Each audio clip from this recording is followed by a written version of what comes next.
प्रिय विद्यार्थियों, online classes में आपका पुनः स्वागत है। आज राजनीति विज्ञान BA सेकेंड ईयर भारत में राष्ट्रीय आंदोलन का जो क्रम है उसके तीसरे भाग पर अपन चर्चा कर रहे थे। पिछली क्लास में गांधीवादी युग की चर्चा हमने इस पर की थी। आज उसी चर्चा को आगे बढ़ाते हुए आंदोलन के एक महत्वपूर्ण पहलू पर और चर्चा करेंगे, जिसको सविनय अवज्ञा आंदोलन के नाम से जाना गया। Civil disobedience.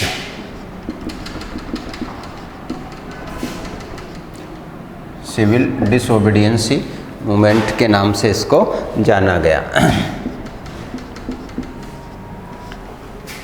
राष्ट्रीय आंदोलन के इस दौर में जैसा कि असहयोग आंदोलन के दौरान भी हमने देखा था, शासन का केवल दमन चक्र जो है जनता पर चलता था और वास्तव में शासन जनता की किसी मांग को स्वीकार नहीं कर रहा था। और जनता को धीरे धीरे ये बात समझ में आने लगी थी कि ब्रिटिश शासन किसी भी दृष्टिकोण से उनके हित में नहीं है और उनकी वाजिब मांगों को भी वे स्वीकार नहीं कर सकता है।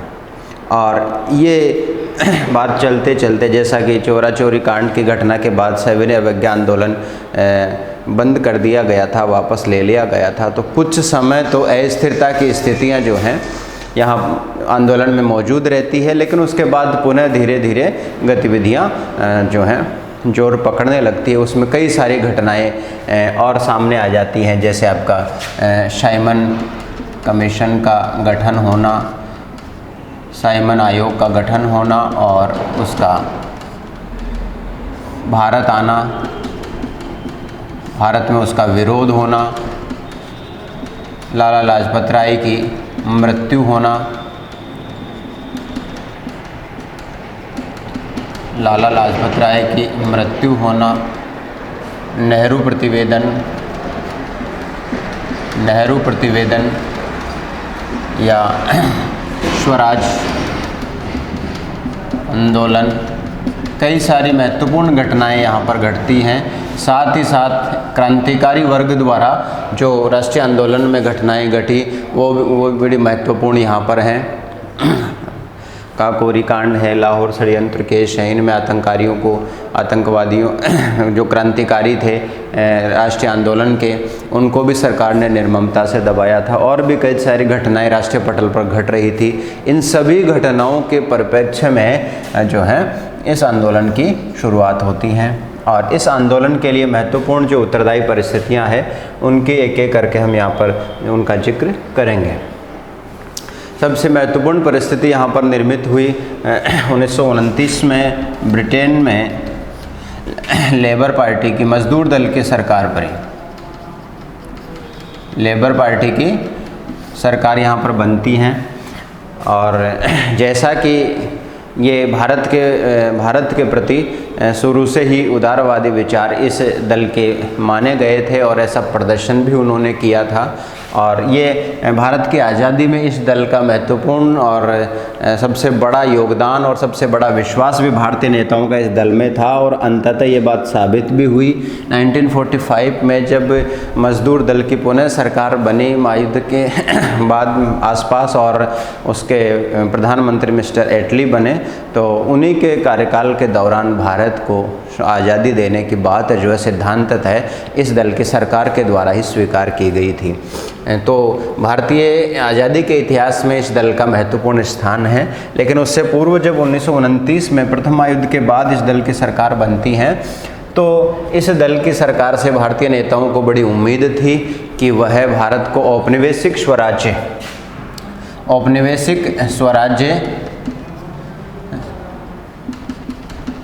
देने के लिए या औपनिवेशिक स्वराज्य के दृष्टिकोण से कुछ प्रगति भारतीय नेता इस दल की सरकार से मान के चल रहे थे, कुछ आशा मान के चल रहे थे। लेकिन इंग्लैंड की अन्य दो प्रमुख जो पार्टियां थी, लिबरल पार्टी और जो डेमोक्रेट्स थे ब्रिटेन में, इन दोनों ने ही, लिबरल पार्टी ने और डेमोक्रेटिक ने, लिबरल्स और डेमोक्रेट्स दोनों ही दलों ने बड़ा विरोध जो है मजदूर दल के इस विचार का किया। फलतः मजदूर दल की सरकार ने गांधी को भारत को औपनिवेशिक स्वराज्य देने का कोई आश्वासन देने में असमर्थता प्रदर्शित कर दी। अर्थात मजदूर दल की सरकार से जो भारतीयों को आशा थी औपनिवेशिक स्वराज्य की, उसको में उनको निराशा ही हाथ लगती है। यद्यपि इसका कारण ब्रिटेन में स्थापित लिबरल और डेमोक्रेट्स पार्टियों द्वारा इसका विरोध करना था, लेकिन निष्कर्ष रूप में भारत की आज़ादी की तरफ, भारत के स्वराज्य व्यवस्था की तरफ कोई प्रगति यह दल नहीं कर सका और उस दल ने असमर्थता जाहिर कर दी, या गांधी को या कांग्रेस को या अन्य भारतीय नेताओं को वह भारत के औपनिवेशिक स्वराज्य के बारे में कोई आश्वासन न दे पाए, जिससे भारतीय व्यवस्था, भारतीय दल, कांग्रेस और अन्य जो भी लोग आंदोलन से जुड़े हुए थे, भारतीय जनमानस में इस जो उम्मीद यहाँ से लगा रखी थी, उस उम्मीद से पर उनको पानी फिरता दिखाई दिया। इसने बड़ी एक परिस्थिति तैयार यहाँ पर कर दी। कलकत्ता अधिवेशन एक महत्वपूर्ण घटना यहाँ पर है। कलकत्ता अधिवेशन में 1928 में होता है और यहाँ ये बड़ा प्रश्न था कि नेहरू प्रतिवेदन को, मोतीलाल नेहरू ने जो रिपोर्ट बनाया था, उस प्रतिवेदन को किस रूप में लागू किया जाए। नेहरू प्रतिवेदन को किस रूप में लागू किया जाए। सुभाष चंद्र बोस, पंडित जवाहरलाल नेहरू ये पूर्ण स्वराज्य के विचार से लागू करना चाहते थे। इसको पूर्ण स्वाधीनता के विचार के आधार पर लागू करना चाहते थे, लेकिन स्वयं मोतीलाल नेहरू और उनकी पीढ़ी के जो प्रौढ़ नेता उस समय मौजूद थे, वो उसको इस रूप में न लागू करके उसको पूर्ण रूप से जैसा जिस रूप में वो पारित किया गया था उसी रूप में लागू करना चाहते थे। यहाँ पर प्रश्न ये था कि अब कांग्रेस की जो कार्यकारिणी है, जो नेतागण हैं, उसमें शामिल जो लोग हैं, उनके विचारों में भी असहमति थी कि उनको किस रूप से लागू किया जाए। ये भी एक कारण आंदोलन का बना, क्योंकि आगे चल के फिर कार्यकारिणी ने इसको तय करने का अधिकार गांधी को दे दिया है। इसीलिए कलकत्ता अधिवेशन भी यहाँ पर एक महत्वपूर्ण कारण जो है वो बन करके आता है। इन्होंने घोषणा किया कि यद्यपि जो मद्रास, ये कांग्रेस जो है मद्रास अधिवेशन में आज़ादी के मूल भाव के साथ कायम है, लेकिन फिर भी वह कांग्रेस कार्यकारिणी द्वारा पारित जो है सिद्धांत के आधार पर गांधी को जो आंदोलन का अधिकार दिया जाता है, उसके उस निर्णय को स्वागत करते हुए स्वीकार करती है, ऐसा इसमें कहा जाता है। एक और महत्वपूर्ण जो उत्तरदायी परिस्थिति आंदोलन के लिए है वो है लॉर्ड इरविन की घोषणा। तत्कालीन वायसराय हैं लॉर्ड इरविन, और लॉर्ड इरविन ने जो है भारत की आज़ादी के बारे में, कुछ भारत को औपनिवेशिक स्वराज्य के बारे में घोषणा की थी, जिसमें उन्होंने ये कहा कि भारत को औपनिवेशिक स्वराज्य देने की दिशा में ब्रिटिश शासन प्रयास करेगा या औपनिवेशिक स्वराज्य प्राप्त करना भारत का अधिकार है। जब ये घोषणा लॉर्ड इरविन ने की, चूँकि लॉर्ड इरविन व्यक्तिगत रूप से उदारवादी विचारों के व्यक्ति माने जाते थे, तो भारत के साथ थोड़ा सिम्पैथी उनका दिखाई देता था। संभवतः उन्होंने औपनिवेशिक स्वराज्य का जो डिक्लेरेशन भारत के पक्ष में किया, तत्कालीन ब्रिटेन के नागरिकों में, ब्रिटेन के हर वर्ग में और बेसिकली राजनीतिक वर्ग में लॉर्ड इरविन की इस घोषणा का ज़बरदस्त विरोध होता है, और अंततः भारत मंत्री को संसद में, ब्रिटेन की संसद में ये घोषणा करना पड़ता है कि भारत के संदर्भ में ब्रिटिश शासन की नीति में कोई मूलभूत परिवर्तन नहीं हुआ है।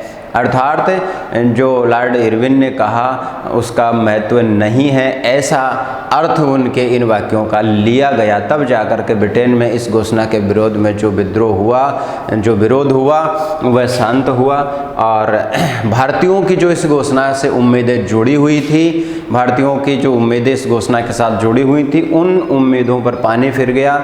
उनको ये जो महसूस हुआ कि किसी भी दृष्टिकोण से जो है आज़ादी की तरफ ब्रिटिश शासन भारतीयों को नहीं ले जाना चाहता है या भारत में आज़ादी प्राप्त करना बड़ा मुश्किल हो गया है, क्योंकि लॉर्ड इरविन की घोषणा को जो है भारत मंत्री ने ब्रिटिश संसद में दूसरी घोषणा करके एक तरीके से उलट दिया था।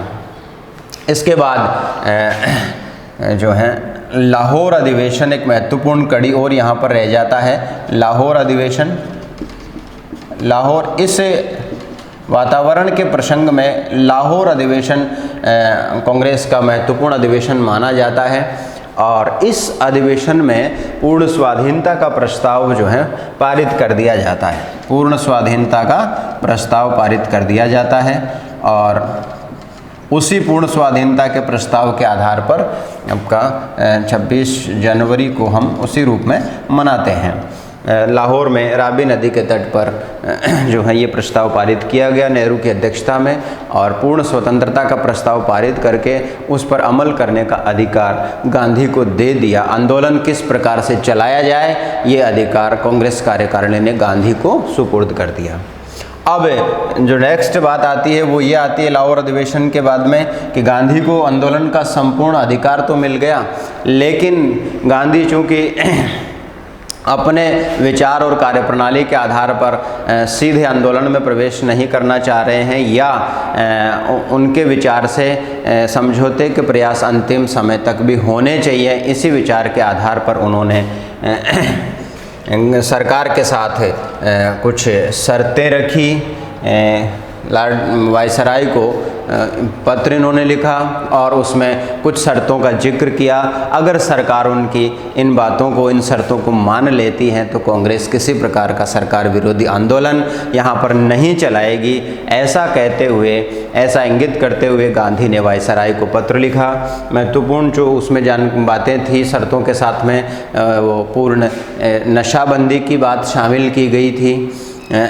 इसके साथ ही भारतीय रुपये का जो मूल्य है वो विनिमय मूल्य उसको बढ़ाने की बात भी इसमें शामिल की गई थी। इसके साथ ही जो है भारतीय उद्योगों को पनपाने के लिए विदेशी वस्त्रों पर कर लगाने की बात इसमें शामिल की गई थी। नमक कर हटाने की बात इसमें शामिल की गई थी शर्तों के साथ में। और इसके साथ ही साथ जो है शासन तंत्र द्वारा जो आंदोलनकारियों के साथ मुकदमे लगाए गए थे उनको भी वापस लेने की बात इन्होंने की थी। और पूर्ण नशाबंदी के साथ ही तटकर व्यवस्था की बात भी इन्होंने की थी। तटीय इलाकों पर लोगों को नमक बनाने की आज़ादी दी जाए, ऐसी शर्तें भी गांधी ने वायसराय के सामने रखी थी।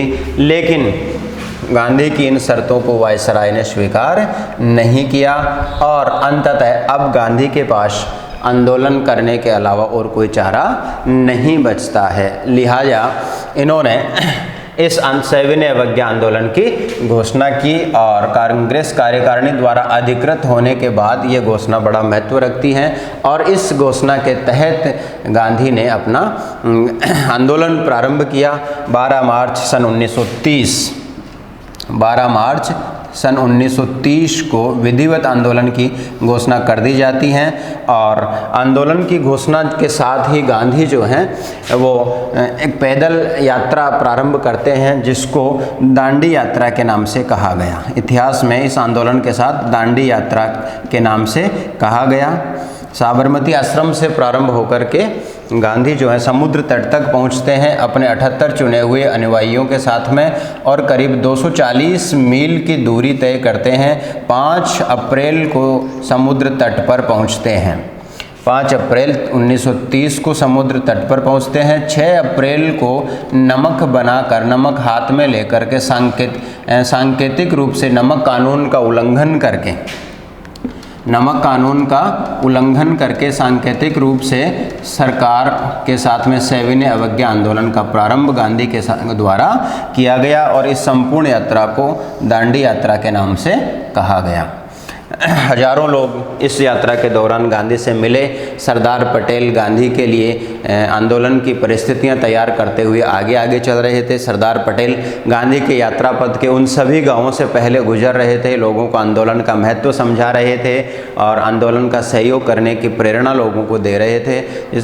इस प्रकार से गांधी को अभूतपूर्व तरीके से आंदोलन में सहयोग, जनता का भरपूर सहयोग मिलता है और आंदोलन धीरे धीरे गति पकड़ता है।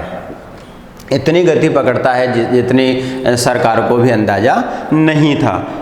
दांडी यात्रा के दौरान हजारों लोग गांधी का सार्वजनिक अभिनंदन करते हैं। सरकार धीरे धीरे इससे स्तब्ध रह जाती है। कई लेखकों ने इसकी बड़ी भारी तुलनाएं की हैं। स्वयं ब्रिटिश सरकार ने भी इस गांधी को आंदोलन के इस रूप में देखा, जैसा कि 1900 साल पहले ईसा मसीह के जो दूत आए, जॉन बापिस्ट के रूप में संज्ञा गांधी को दी गई।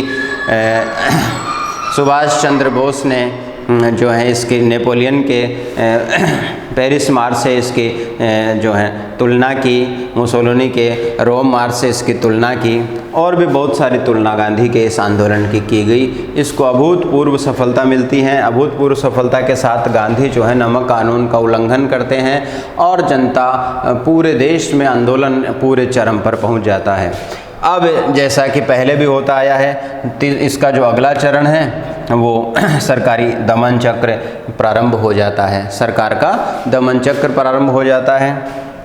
आंदोलन की गतिविधियों में, प्रगतियों में महत्वपूर्ण जो बात थी वो ये थी कि विद्यार्थियों ने सरकारी स्कूल कॉलेज बंद कर दिए, पटेल पंचों ने, पटवारियों ने अपने सेवाओं से इस्तीफे दे दिए, पुलिस वालों ने पुलिस की नौकरियां छोड़ दी, सरकार न्यायालयों का बहिष्कार वकीलों ने कर दिया, भारतीय जजों ने न्यायालयों में जाने से मना कर दिया और इस प्रकार विदेशी वस्त्रों की होली जलाई गई, शराब की दुकानों पर धरने दिए गए। विदेशी वस्त्रों की दुकानों पर और शराब की दुकानों पर स्वयं महिलाओं ने भी धरने दिए और गांधी ने घोषणा किया कि महिलाओं को पुरुषों की तुलना में किसी भी रूप में कम नहीं माना जाना चाहिए। और ये बात महिलाओं ने इस आंदोलन में बढ़ चढ़ कर हिस्सा लेकर के इस बात को साबित भी किया।